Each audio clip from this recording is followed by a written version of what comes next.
It is all within us. Before you realize that, or how soon you realize that, will lead to either transformation or frustration. It may be just momentary for a whole lot of people, because people will feel terrified. You will see they were struggling in pain, this, that was happening. A few are bewildered, what's happening? Because they never thought this will happen to them.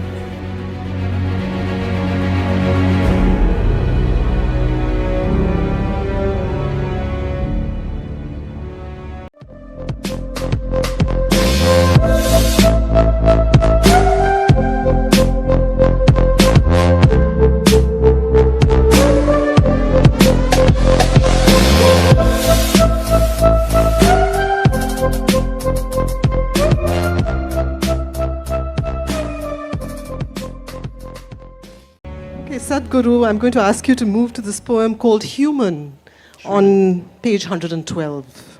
Oh, I like that number. Mm-hmm.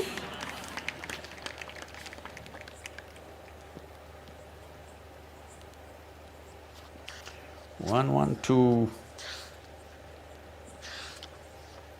Human. Human. Even when at home, I longed for home, searing pain of longing for home, strangely got cured in being homeless. When the walls of home dissolved, a pristine home, unwalled and unfettered, devoid of love, affection or companions blossomed. Shall I call it my being?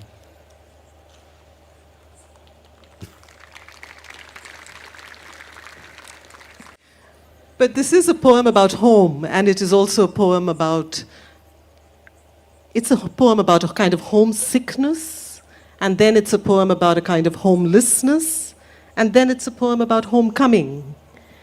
And I wanted you to tell us more about that journey, because I think in some way many of us have shared that journey, but not on the level of… not in the profundity that you're talking about it here, but I think many of us have had glimpses of that journey. Is this the blueprint for almost every seeker?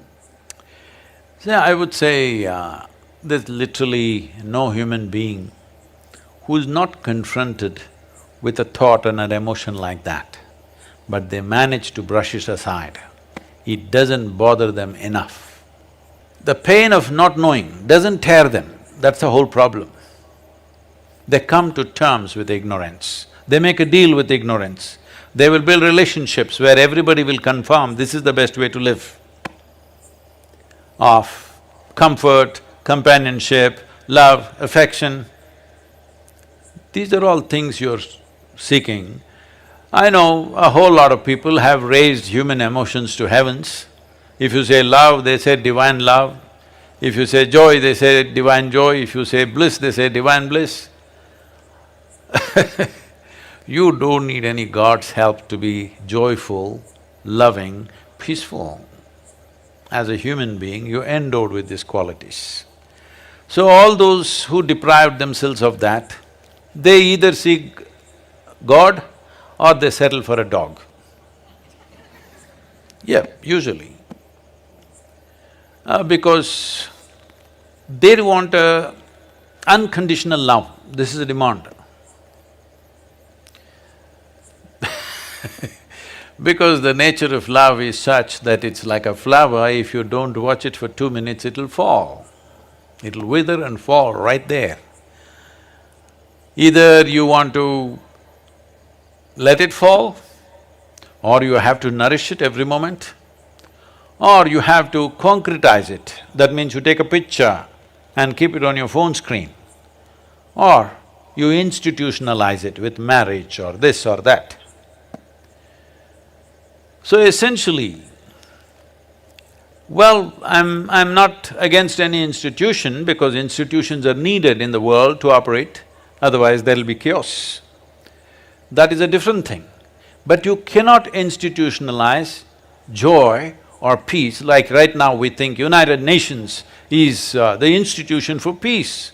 No, you cannot institutionalize peace. You cannot institutionalize joy. You cannot institutionalize love or anything for that matter. Institutions are functional instruments in a given society. I have utmost respect for them because without it, a whole lot of people wouldn't know how to live. You need institutions, there is a government, there is a democratic process, there are variety of things, all right? There are courts, there are parliaments. Well, 90% of the time some nonsense may be happening there, but still these institutions are important because without that there will be total chaos. So I'm not talking against institutions, but institutionalizing things that happen within a human being is a silly effort. But is it possible to embark on a journey without this sense of homesickness? See, let one human being honestly say, when you are with your most loving parents, however doting and wonderful they were to you, that you never felt this is not where you want to be. That is a dishonest human being.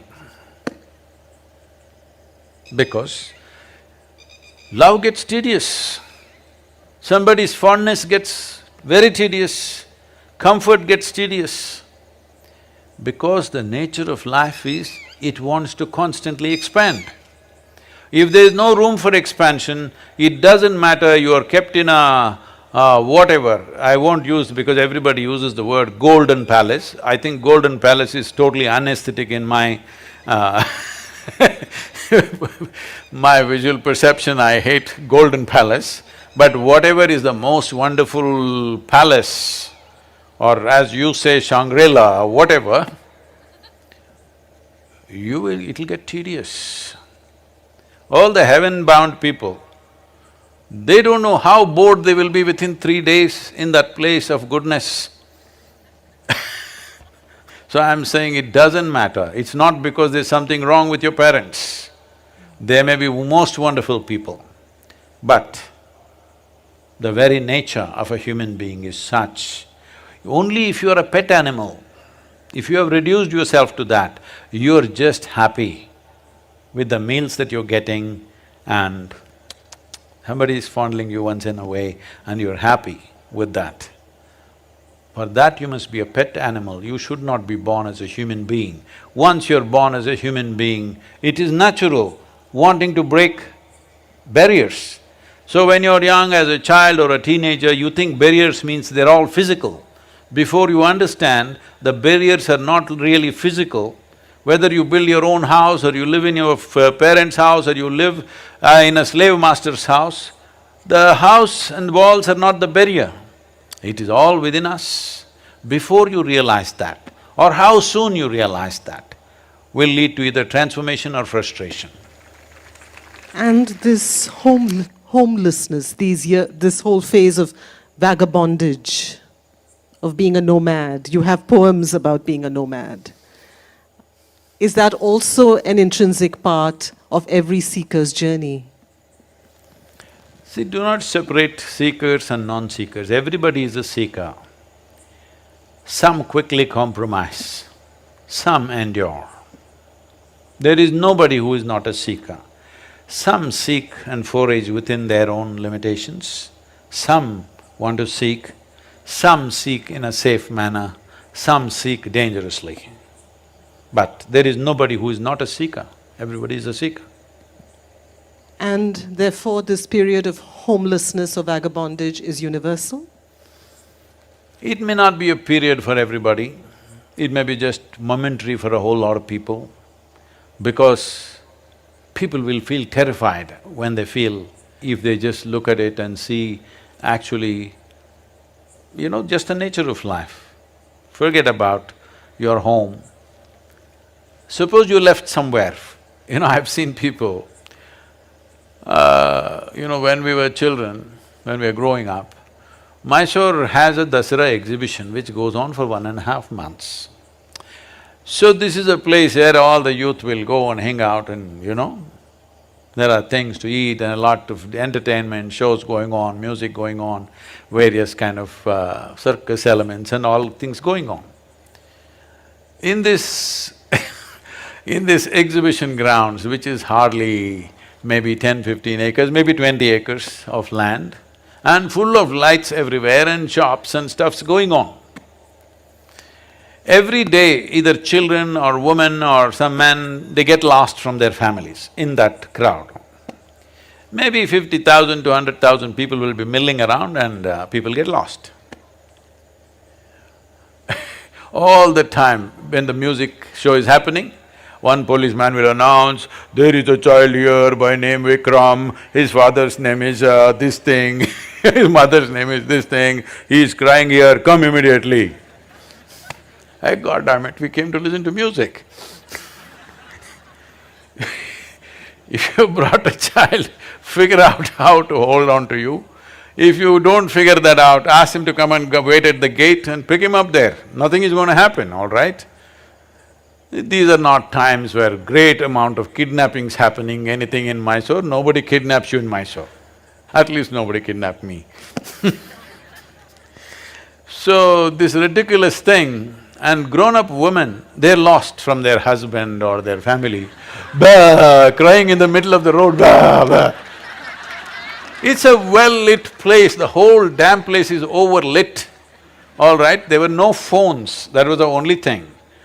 All you have to do is go near the gate and wait, or if you're a car or a motorcycle, go and wait there, or just stand there. Let's see if your man wants to find you or not. I'm saying they will be… Even men, I have seen grown-up men crying loudly because their wife or their child had gone somewhere. Unbelievable. So this sense of being lost, nothing, you don't have to drop them in the middle of Kalahari or something. In Mysore, Dasara exhibition I know Mysore people will be listening and say, how can Sadhguru speak like this? Does he know the pain of getting lost in Dasara exhibition? I'm saying this is how people are. I've seen people in the jungles when some of my friends came with me, in the forest, not even deep inside, just in the borders of the forest. Somewhere they go here, there and they get lost. They're just few meters away somewhere and they can't see us. Bah! They start crying. Grown-up boys. I've been lost in the forest for days and weeks. Don't know where the hell I'm going. I know if I keep walking some road, something will come. Because I know how wide Western Ghats are. At the most 150, 200 kilometers if I walk, I will come to the coast or to some city. But in the meantime, you should see how people behave.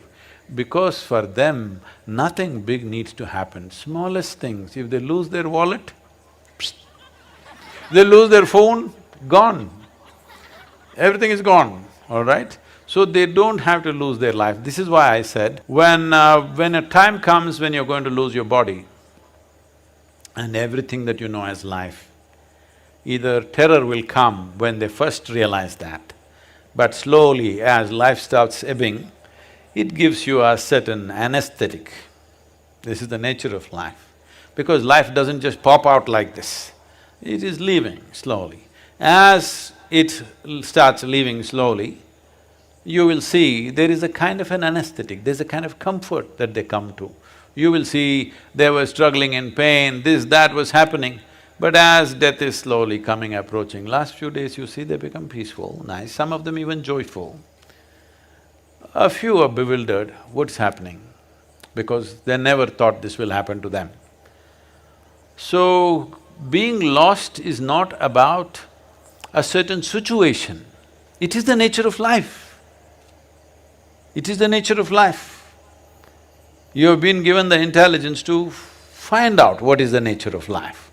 If you did not have the intelligence, if you were like any other creature, none of them have those problems. They're never lost, they're all fine. Physically, they may be lost in the terrain sometimes, but otherwise they're just fine. They never feel lost. This is the greatest privilege that human being has. You can be lost. Just believe me, if you cannot be lost, obviously you're chained, isn't it? You're chained? Of course. See, these days I've seen especially in United States, people are taking their children with a… what do you call this? On a leash? A leash, like a dog leash. They can pull it… there is a thing where you can shorten the leash or lengthen the leash according to the traffic and whatever else is happening.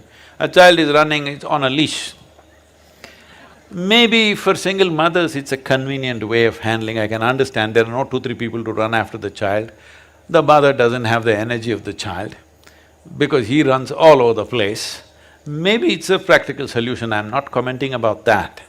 But one who is on the leash or a chain cannot be lost, isn't it?